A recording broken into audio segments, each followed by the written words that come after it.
Apologies, the song from Nirvana's Unplugged album, as we mark 30 years since the tragic death of the legendary musician Kurt Cobain. The 27-year-old took his own life. He had a troubled history of drugs and depression. Today, daughter Frances Bean, who was 20 months old at the time, posted a photo of the last time they were together saying, "I wish I knew my dad," adding, "He is present in so many ways." And joining us now is music journalist Alan Cross. Alan, we were certainly talking about this 30th anniversary in the newsroom. All these years later, why do you think there's still this fascination with Kurt Cobain?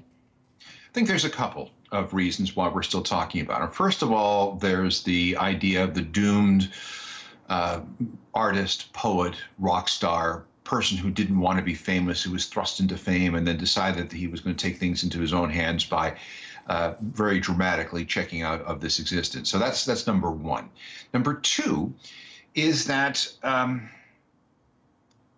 I think Kurt Cobain was probably the last rock star, the last old school rock star.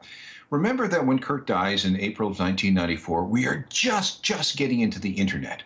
And that led to websites and social media and email and all kinds of other things where the mystery and the barrier between the fan and the artist has, completely broke down.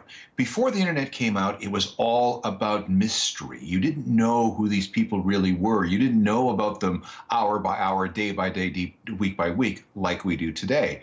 Kurt leaves this planet in an era when that sort of mystery was preserved. So we'll never get to know Kurt in the way that we get to know anybody who came after, let's say, 1995 and the advent of the internet. Right. He certainly left his mark on music. So what would you say is his influence on music, on musicians, on performers today? Well, first of all, he's part of that 27 Club, that infamous group of people who died at the age of 27. So that's one thing. It adds to that myth and legacy. The other thing was that Kurt was the reluctant rock star. And I think he sort of set the tone for what was coming next, the idea of an artist that wanted to be close to his fans but didn't want to be necessarily famous. Another thing, too, is that the music is timeless. This is an album, Nevermind, that we're listening to 30 years after, more than 30 years after it was released. If we go back to 1991, and if you were a 17-year-old listening to 30-year-old music, you were listening to Elvis.